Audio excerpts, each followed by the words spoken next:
कांग्रेस नेता उदित राज का विवादित ट्वीट, राष्ट्रपति को लेकर की अपमानजनक टिप्पणी। उदित राज के ट्वीट पर कांग्रेस पर भड़की बीजेपी। कांग्रेस नेता उदित राज के राष्ट्रपति द्रौपदी मुर्मू को लेकर किए गए विवादित ट्वीट पर बवाल मच गया है।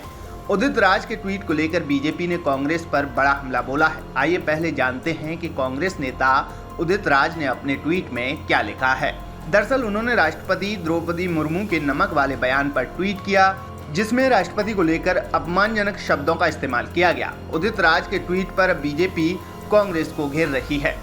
बीजेपी प्रवक्ता संबित पात्रा ने कहा कि जिस प्रकार का शब्द उन्होंने राष्ट्रपति जी के लिए प्रयोग किया है वो चिंताजनक है। ये कोई पहली बार कांग्रेस ने इस प्रकार के शब्दों का प्रयोग राष्ट्रपति जी के लिए नहीं किया है। इससे पहले अधीर रंजन चौधरी जी ने भी किया, वो भी हमने सुना है।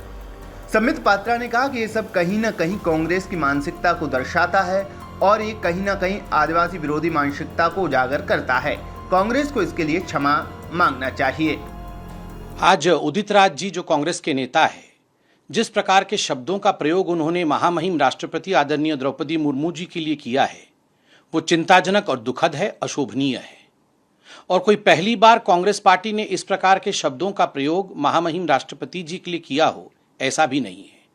इससे पहले अधीर रंजन चौधरी जी ने जिस प्रकार के शब्दों का प्रयोग राष्ट्रपति जी के लिए किया था, वह भी हमने सुना था। कहीं न कहीं एक बात स्पष्ट है, आज देश में एक आदिवासी, एक महिला संघर्ष करके राष्ट्रपति बनी है। आश्चर्य का विषय है, दुखद विषय है, चिंताजनक विषय है कि कांग्रेस पार्टी एक आदिवासी, एक महिला और जिन्होंने संघर्ष करके देश के सर्वोच्च पद तक पहुंचा है, उनके खिलाफ इस प्रकार के शब्दों का प्रयोग बार बार कर रही है। ये कहीं ना कहीं कांग्रेस पार्टी की मानसिकता को दर्शाता है। ये कहीं ना कहीं कांग्रेस पार्टी के एंटी ट्राइबल माइंडसेट को उजागर करता है। आज कांग्रेस पार्टी को इस प्रकार के वक्तव्य के लिए क्षमा मांगनी चाहिए कि आखिरकार देश की आदिवासी महिला राष्ट्रपति के लिए इस प्रकार की चिंतन कांग्रेस पार्टी में क्यों है। उदित राज के विवादित बयान पर भाजपा नेता शहजाद पूनावाला ने से कांग्रेस की एक और गिरी हुई टिप्पणी कहा है। उन्होंने कहा कि कांग्रेस नेता उदित राज ने देश की पहली महिला आदिवासी राष्ट्रपति के लिए अस्वीकार्य भाषा का इस्तेमाल किया है। साथ ही पूनावाला ने पूछा कि क्या कांग्रेस इस तरह के आदिवासी समाज के अपमान का समर्थन करती है।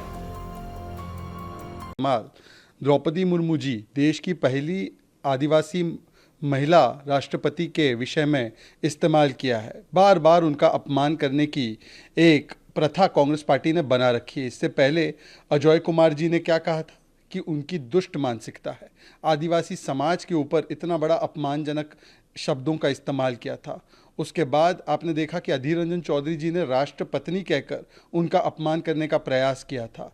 और आज उदित राज जी ने जिस प्रकार के चमचे जैसे शब्दों का इस्तेमाल किया है, वो भी उस व्यक्ति के लिए जो संविधान के सर्वोच्च पद पर आसीन है, जो सुप्रीम कमांडर है आर्म फोर्सेस की, जिसने तमाम सामाजिक आर्थिक चुनौतियों के बावजूद अपनी काबिलियत के आधार पर देश के संविधान के सबसे ऊंचे पद पर पीपल्स प्रेसिडेंट बनकर पहुंचने का काम किया है। तो ये कांग्रेस पार्टी की मानसिकता को झलकाता है। और आज सवाल ये बनता है कि क्या सोनिया जी और राहुल गांधी जी और कांग्रेस के वरिष्ठ नेता अगर इन बातों से इत्तेफाक नहीं रखते हैं तो वो बताएंगे उन्होंने अजय कुमार, अधीर रंजन चौधरी या अब उदित राज पे क्या कार्रवाई की है। क्या वो कोई कार्रवाई करेंगे? अन्यथा ऐसा लगेगा कि इन शब्दों के पीछे दरअसल असलियत जो है वो कांग्रेस पार्टी का समर्थन और गांधी परिवार का समर्थन ही है। और सवाल ये भी पैदा होता है कि बार बार कांग्रेस का लंबा इतिहास अगर आप देखें तो कभी बाबा साहेब आम्बेडकर जी को चुनाव में हराना, कभी भगवान बिरसा मुंडा के योगदान को कम करके दिखाना, ये उनका मूल चरित्र रहा है। और आज इसी चरित्र के तहत जब देश ने पहली बार एक महिला आदिवासी राष्ट्रपति को चुना है तो उनका अपमान करने में कांग्रेस पार्टी कोई कोर कसर नहीं छोड़ती। बता दें कि उदित राज के विवादित ट्वीट को लेकर राष्ट्रीय महिला आयोग ने भी उन्हें नोटिस भेजा है। बता दें कि राष्ट्रपति द्रौपदी मुर्मू हाल ही के 2 दिन के गुजरात दौरे पर गई थी।